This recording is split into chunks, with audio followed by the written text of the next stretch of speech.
Hello and welcome to Moody Talk number 3 on jealousy. So in the past two talks, we discussed what is jealousy, how do we feel when we feel jealous? What are the words we use when we think we're jealous or we're feeling that emotion? And we also talked about how we can do all the way opposite action when we're feeling jealous, which means instead of the things that you would automatically feel you need to do when you're feeling jealous, maybe like snooping or interrogating, those kind of things, you're going the absolute opposite direction and not doing those things. Why? Because snooping and that kind of thing when you're jealous only feeds the flames, right? Because you're looking for something to be wrong. You're looking for something to upset you when you're snooping.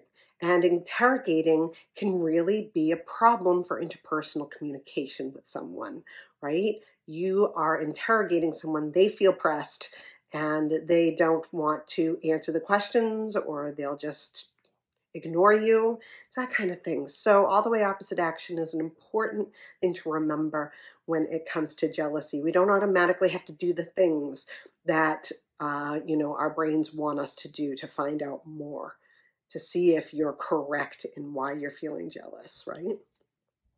So, this week we're talking about jealousy and distress tolerance. This is when your stress levels are higher than they possibly can be to just breathe, right? Where you have to step back and give yourself a chance to, choose a coping skill that will work well for you to keep you from getting more intense with that emotion, right? Taking you out of it and giving you something else to think about so that you're not in this stressful like feeling of jealousy, right? So let's see, what are some of the things that we can do? DBT created the acronym for accepts. So this is an acronym for distress tolerance. So each letter is a word in the coping skill, okay? So we'll start with A, activities. Have any favorite hobbies or exercise? Then this is the time to do it. If this is something that you can use to take your mind off of something, bring that distress down so that you're at a better level to handle it and a better level to cope. Let's do that. Go outside for a brisk walk, right? We've talked before about temperature. Go outside. It's the middle of winter. It's in the teens where I am. Go outside without a coat on. Walk down the street. Walk back. Or do a slight jog down the street and back. Getting your brain out of that intense jealousy. Okay. Next is contributions. Do you have a special charity you could call to see if they need volunteers? Right? Or do you have a big load of uh, clothing that you can't use anymore? Your kids don't use it anymore. So you're going to pack that up and get that to someone in need, right? So instead of sitting there blindly with your jealousy, you're going in and you're doing something productive and contributing to a special need out there. Okay. The second C is comparisons. I'm not a huge fan of comparisons, I'll say that, because especially for people in trauma, comparisons don't help. Doesn't make you feel any better that other people have it worse. But it does work for some people, and it can work in some circumstances even for people with PTSD, right? So comparisons, are you feeling more or less in distress than past situations? You can also use it that way. So is this more distressing than, a past time that you felt jealous? Okay.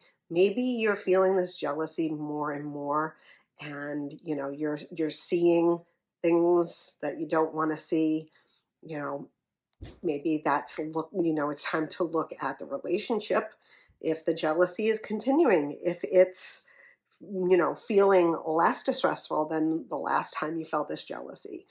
Maybe this is something that you need to really look into, right? E, emotions. Check the facts.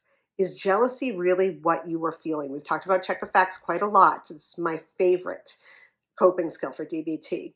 It's stepping out of the situation, looking at it as a third person with no emotion involved, right? And you're going to go through step by step that situation. Does jealousy actually fit it? Because sometimes we can jump to different emotions, right? We can feel jealousy and it feels so yucky to us that we move to anger, right? So let's figure out if this is the right emotion that you should be feeling in this situation. Okay. P, pushing away, leaving the situation and taking a break. I think that's the most important one for anything. I think this is the first thing to do when you're in a situation, in a like interpersonal situation, you're in an argument with someone. While your distress is intensifying, we need to step away and do some of the coping skills, right? To get us on a level that we can speak with another person, you know, in a more wise mind manner rather than being completely emotional, bringing a little reason into it. Okay. T, thoughts. Try counting to 10 or singing a favorite song in your head. Okay. So changing your thought process, taking your mind completely off of this jealous situation, getting into doing something that, will take it out, like breathing. Box breathing is my favorite. If you were to do some box breathing during this time, you can bring down that intensity. Maybe you're bringing down the heat level of your body, of your face, if it's really red and you're feeling really hot. Your box breathing is a great way to count your breaths and give yourself some time in between each breath to just bring down that intensity. Okay. And then finally, we have sensations. Use a squeeze ball, or you could listen to music really loud.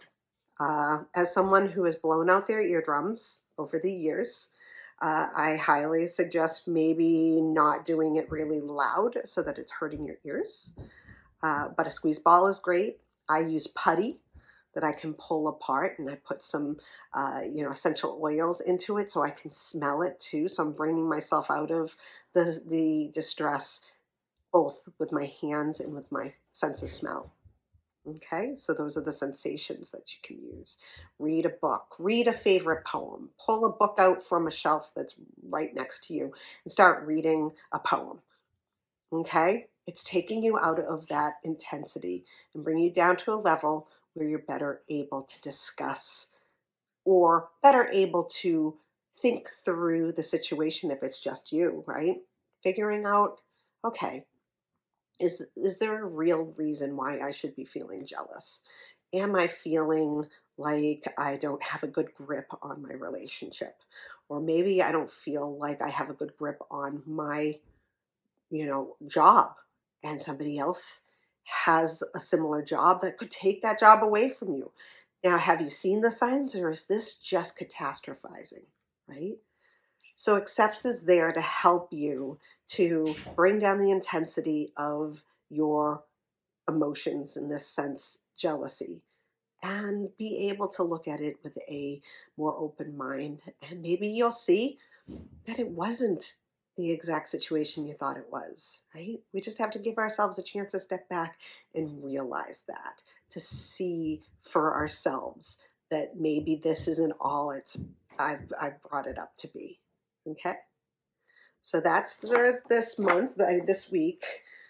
So I think accepts is a great way to use for a lot of different emotions. Next week we're going to get more into interpersonal communication, interpersonal effectiveness when you're in your jealous emotions. So have a great rest of your week, and we'll see you next week.